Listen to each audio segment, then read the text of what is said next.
C'est une maman désemparée qui choisit de garder l'anonymat. Hier matin, elle s'envole pour la Turquie avec pour objectif rejoindre le sud du pays à la frontière syrienne. Elle espère y retrouver ses deux fils partis combattre aux côtés des rebelles il y a plusieurs mois, mais à son arrivée à Istanbul, elle est arrêtée. Ils m'ont demandé mon passeport et là, c'était une espèce de flash. Ils ont imprimé une feuille en disant non, non, venez avec nous, Forbidden Turkey, Turkey Forbidden, donc sans plus d'explications.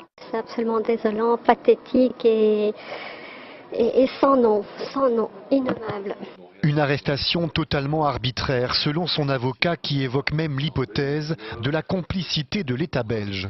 On a supposé à un moment donné que c'était les autorités belges qui avaient demandé aux autorités turques de l'arrêter. Visiblement, ce n'est pas le cas. Mais quel serait l'intérêt des autorités turques d'arrêter une maman qui vient chercher son enfant en Turquie, à la frontière syrienne, alors qu'ils ont laissé passer des centaines de jeunes, en ce compris des mineurs, sans les empêcher de passer par leur territoire?